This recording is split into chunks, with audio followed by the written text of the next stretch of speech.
on satellite, on Freeview, on cable, on radio, on mobile, on the web and around the world. This is First at 9 on Other Derana 24/7.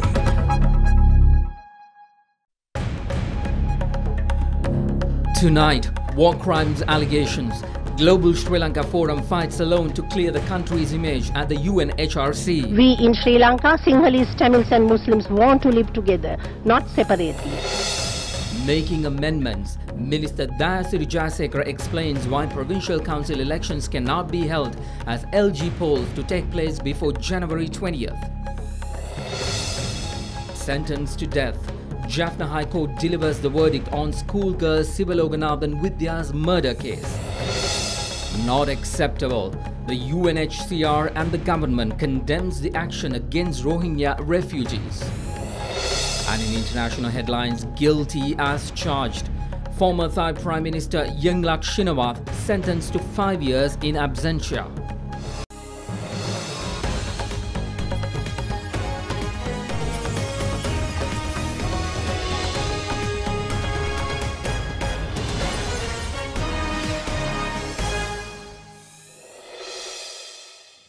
Good evening to all our viewers across Sri Lanka and around the world. Welcome to First at 9. I'm Mahesh Johnny.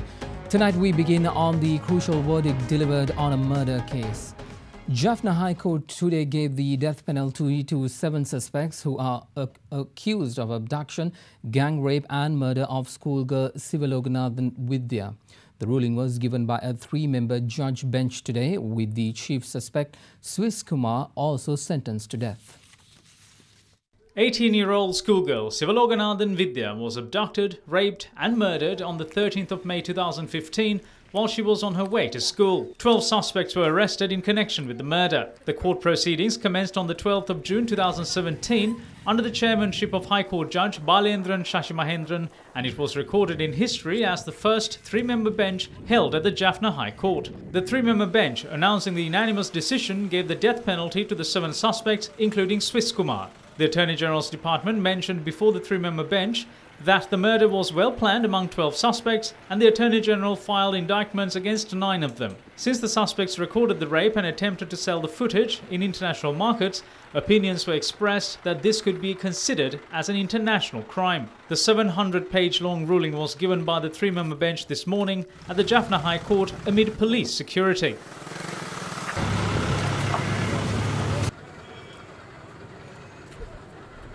They've been asked to pay a fine of rupees 40,000, and they've been also sentenced to pay rupees 1 million as compensation to the family of Vidya, in addition to a 30-year life imprisonment. Judgment relies heavily on the evidence provided by the 5th witness brought forward by the prosecutor.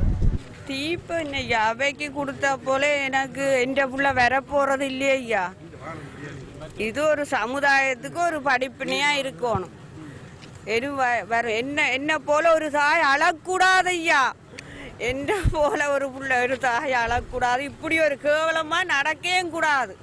ரொம்ப கவலையாக தான் நாங்கள் இங்கே வரும்போதே நாங்கள் இன்றைக்காவது வித்தியாவுக்கு ஒரு நீதி கிடைக்குமாண்டு. ஆனால் இன்றைக்கு அது கிடைச்சிருக்கு. அவள் ஆத்மா இனித்தான் சாந்தி அடைய போகுது. ஜனாதிபதிவரையா The president, who visited Jaffna after the murder of this girl, promised to establish a special court for child abusers. Even after 28 months, he has not established it. We request the president to establish a special court at least after this ruling. A conference facilitated on the sidelines of the 36th regular session of the United Nations Human Rights Council became a heated affair yesterday as well. The disagreements between the Global Sri Lanka Forum and LTTE sympathizers were once again under the spotlight.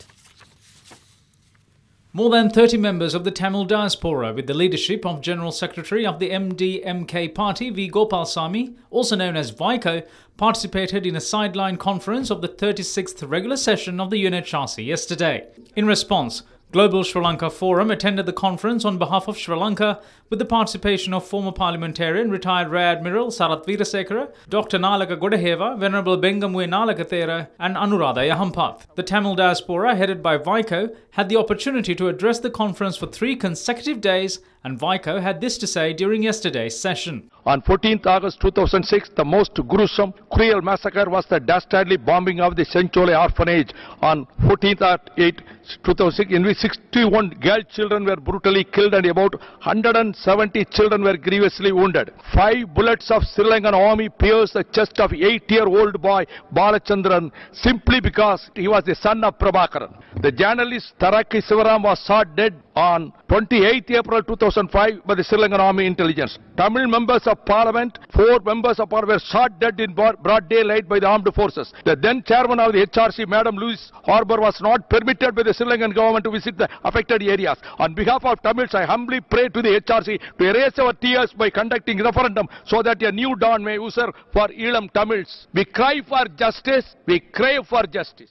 In response, Anuradha Hampath from the Global Sri Lanka Forum expressed these views. Today, more than 50% of Tamils live among Sinhalese and Muslims and did so even during the bitter 30-year war against the LTTE. The Northern Chief Minister, who claims exclusivity for Tamils in the North, is one of them. He not only lived among Sinhalese but also attended one of the most prestigious schools in Colombo and became a Supreme Court judge. The discrimination that you speak of is something that had been fabricated by a select few, mostly living overseas, and politicians from Tamil Nadu who supported the LTTE. We are surprised that current Commissioner of Human Rights, a well-known international lawyer, has not noticed the infringements of the sovereignty of the country when he requests the change of our constitution and remarks on our judiciary in the 30/1 resolution, which is based on blemished and faulty OISL report. UNHCR must not encourage the segregation of people by creating independent ethno-religious enclaves. Such solutions have been proven failures. We in Sri Lanka, Sinhalese, Tamils and Muslims want to live together, not separately. In one of our headline stories, the Ministry of Foreign Affairs says any measures taken by the international community for the betterment of the Rohingya refugees will be assisted by Sri Lanka. Issuing a communique, the ministry stated that the Rohingya refugees who were staying in Mount Lavinia are officially registered under the United Nations High Commission for Refugees. Rohingya refugees were rescued by Sri Lankan Navy within Sri Lankan nautical territories in 2008, 2013 and this year. United Nations High Commission for Refugees intervened in previous occasions as a party and took measures to send them off to countries such as United States of America and Canada. According to the Foreign Ministry, the Rohingya refugees rescued on the 30th of April this year are registered in the United Nations High Commission for Refugees in India.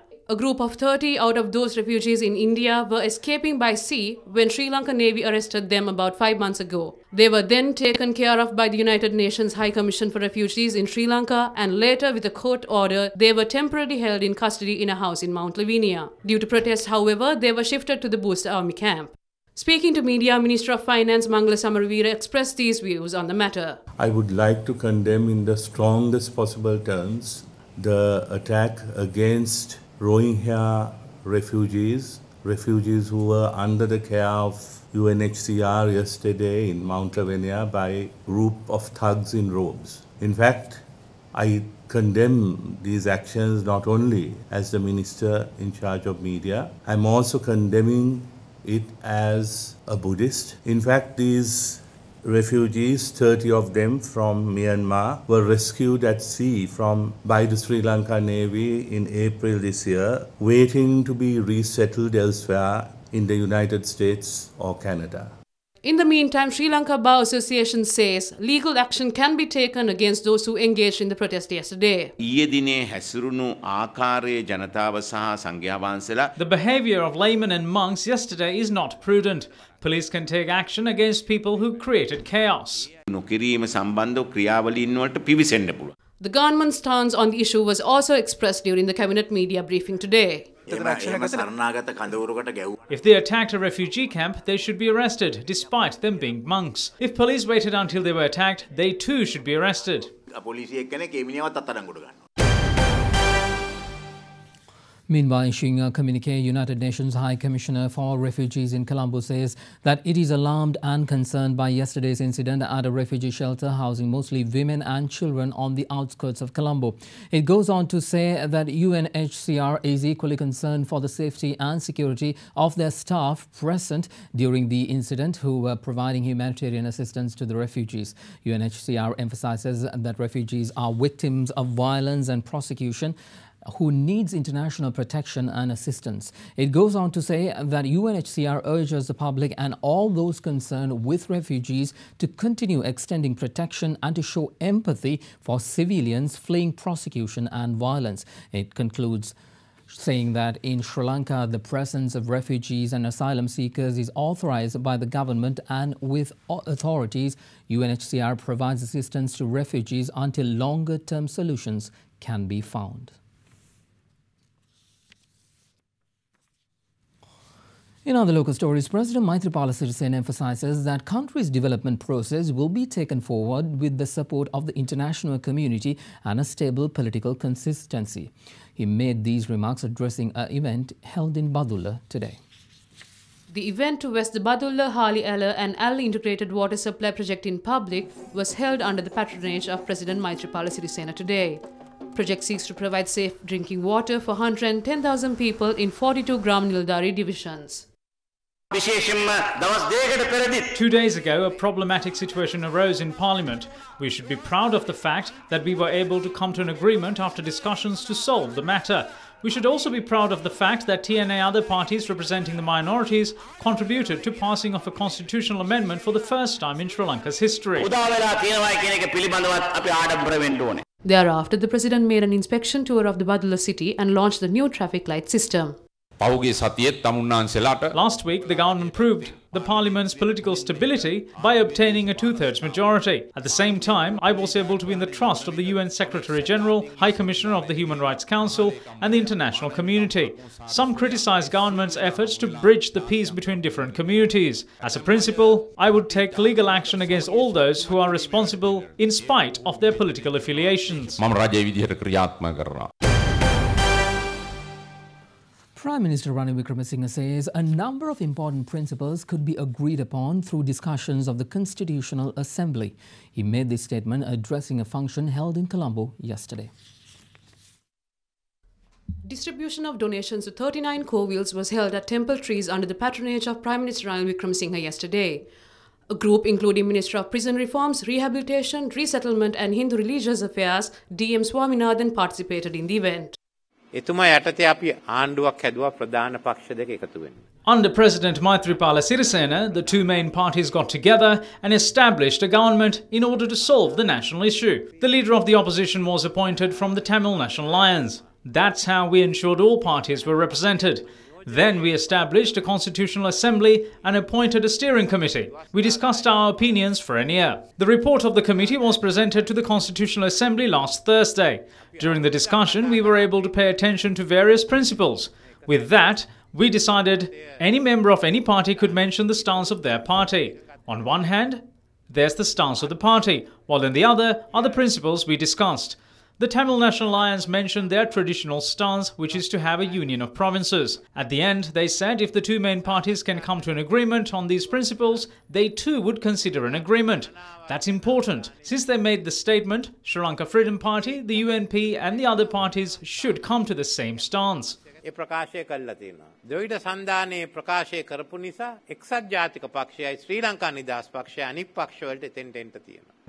In the meantime, the annual alms giving held at Temple Trees was held today under the patronage of Prime Minister Ranil Wickremesinghe. With calls from the joint opposition to boycott the alms giving, it was worked off with the participation of 1,000 members of the clergy.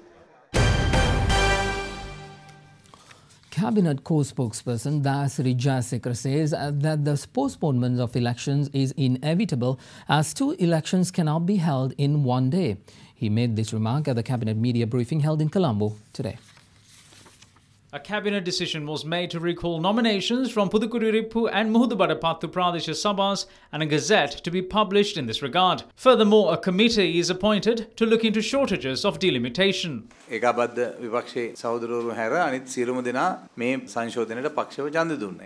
cast their vote in favour of the amendment except our brothers from the joint opposition. We must remember that we cannot hold two elections together.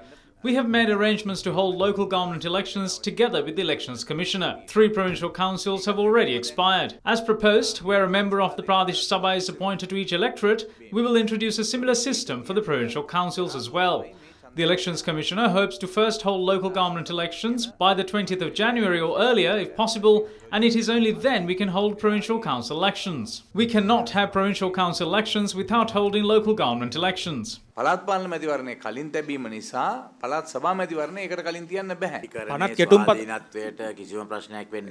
This will not affect the independency of the legal system. What was brought to the attention of the Supreme Court was matters pertaining to the 20th Amendment. One should remember that these draft bills are passed in Parliament and not the judiciary. Their task is to scrutinise the process. I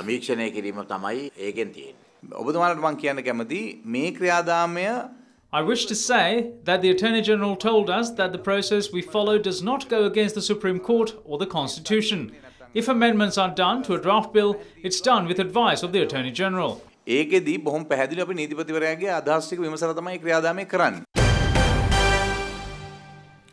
The joint opposition alleges that the government has brought a new bill to give power to existing chief ministers and ministers using the power of the expired provincial council. Parliamentarian Sisira Jayakuri expressed these views addressing a media briefing held in Colombo today.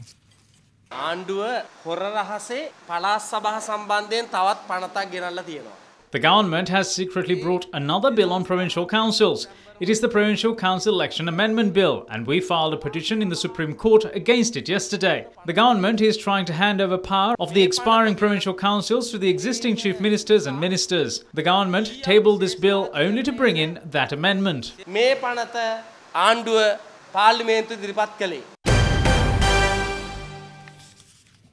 68th anniversary to celebrate the founding of People's Republic of China was celebrated at the BMICH in Colombo yesterday. The event, organized by the Chinese Embassy in Sri Lanka, was attended by various prominent personalities. Chinese ambassador to Sri Lanka, Yi Xiangliang, addressing the gathering, elaborated on the Chinese assistance on infrastructure development in Sri Lanka. China-Sri Lanka Economic and Investment Cooperation have been deepened. We witnessed the takeoff of the Hambantota port and the Sri Lanka-China logistic and industrial zone. China and Sri Lanka are keen to wrap up the free trade agreements, FTA, at the AOD stage to boost bilateral trade and investment. The celebrations for the 68th anniversary of the founding of the People's Republic of China was attended by former President Mahinda Rajapaksa, Minister of Health Dr. Rajitha Senaratne and several others. Now here's a look at other stories making news across Sri Lanka.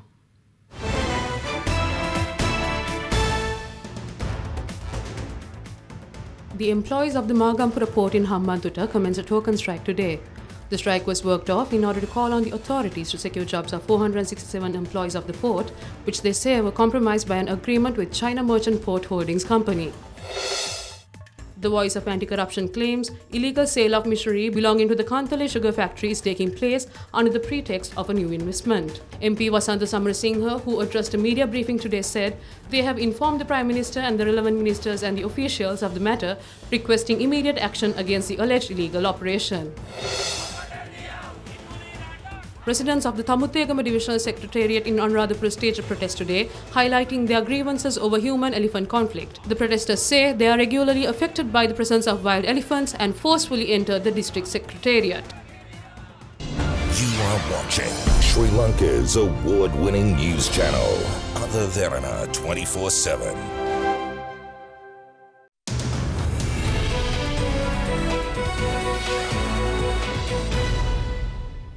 Welcome back everyone, on to business news. Prime Minister insists on bridging technology, modern technology and tourism. Taking a look at that story, Prime Minister Ranil Wickremesinghe emphasises that it is of vital importance to bridge a strong connection between modern technology, infrastructure and tourism to further the development process of the country. He made these remarks addressing the Cinnamon Future of Tourism Summit yesterday.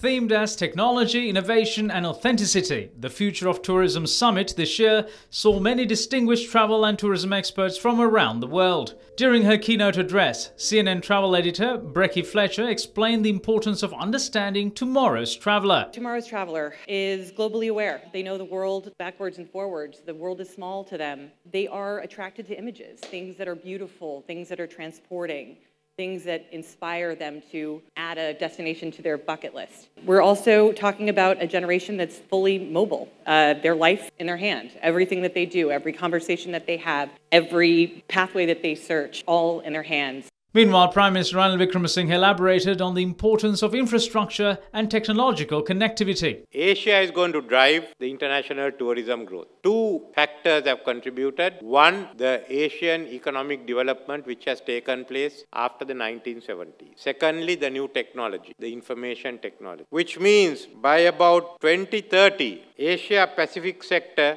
will have 500 million tourists, 75% from the region. So if Asia is going to be the center of tourism, then Sri Lanka's strategic location makes sense. And what matters most is connectivity. How do we develop our airports? How do we develop our ports and the internal transport system? We will start with the infrastructure. What we've done is to build on what we have. Infrastructure without economic development is simple word, a dead loss. Let's take you to the stock market now. Sri Lankan stocks ended flat today as the gains driven by manufacturing shares were offset by losses mainly in beverage companies. The Colombo stock index ended 0.12 points weaker at 6,419. With the full report from the stock market, here is Imeshi Fernando from the Colombo Stock Exchange. The market capitalization at the end of the day was 2,911.18 billion rupees. Today's foreign purchases were 149.88 million rupees and foreign sales were 62.94 million rupees. There were 4 crossings today and the crossing turnover was 225.24 million rupees.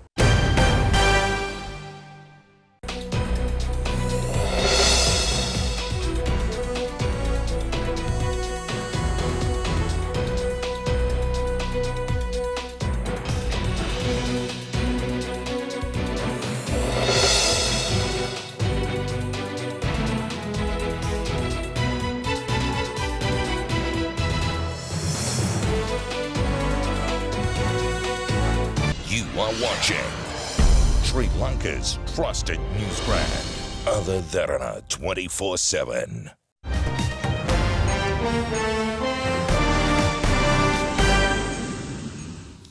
Welcome back everyone. Making headlines across the world, Thailand's Supreme Court today found the country's former Prime Minister Yingluck Shinawatra guilty over crimes pertaining to dereliction of duty during the course of her term.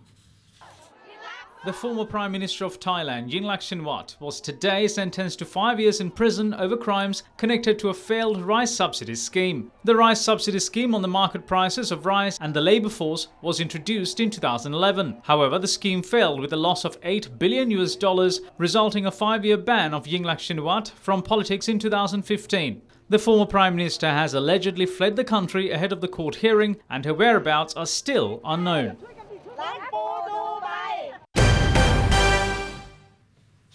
Well, Saudi Arabia's King Salman issued a royal decree yesterday lifting the ban upon female drivers. As per the decree of the king, an advisory ministerial body will be formed within a period of 30 days, while the order will be implemented by the 24th of June next year. Saudi Arabia was the only country in which female drivers were forbidden, and the ban was often regarded as a symbol of female oppression. A royal decree declared the lift of the ban upon female drivers last evening. Speaking at the United Nations yesterday, the permanent representative of Saudi Arabia to the UN, Abdallah Al-Mulalimi, said it was a historic day for Saudi society. You may be interested to know that a few minutes ago, a royal decree has been issued in Saudi Arabia giving women the right to drive. This is a historic day for Saudi society, for men and women, and we can now say at last. You are watching Sri Lanka's premier news channel, Other Derana 24/7.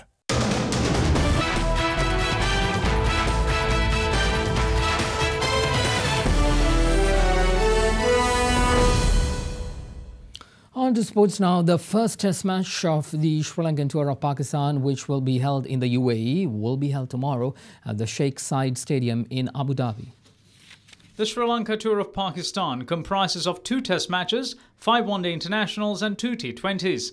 With all the matches set to be played in the UAE, the second of the T20s, however, is scheduled to be played in Pakistan at the Gaddafi Stadium in Lahore. Meanwhile, the second test will be a day-night affair, marking the Sri Lankan team's maiden test of the kind. The final T20 in Pakistan will also carry special significance, since it will be the team's first visit to Pakistan following the terror attack on them back in 2009.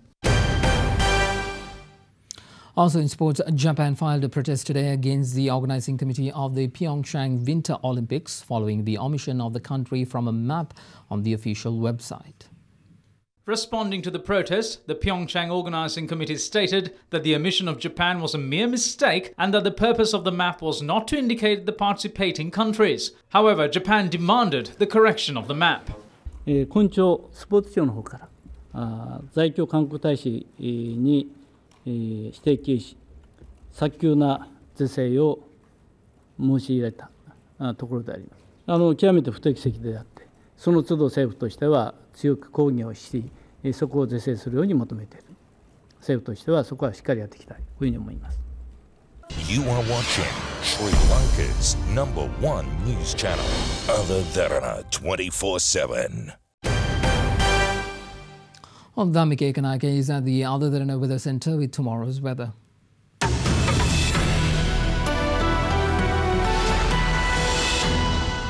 Good evening and welcome to the Weather Centre. Now, temperatures tomorrow are expected to vary between 20 and 35 degrees Celsius, with the central hills set to experience mild weather, while northern and eastern regions of the island are set for warmer weather. Wet weather in the southwestern part of the country, meanwhile, is expected to decrease a certain extent after tomorrow. Showers or thunder showers are a possibility in the western Sabargamu and central provinces, as well as in the Gul and Mathura districts. Now let's have a look at your city-by-city forecast.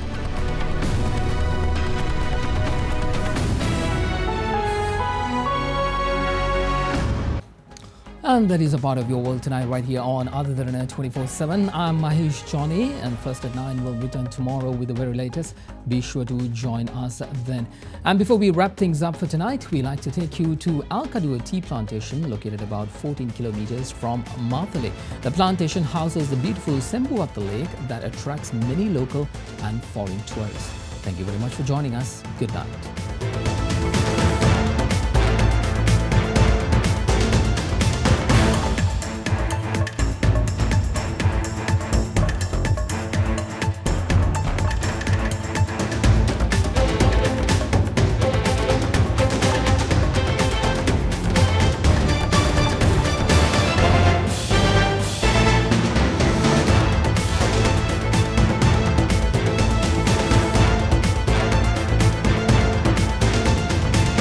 Bringing you the news and information 24 hours a day.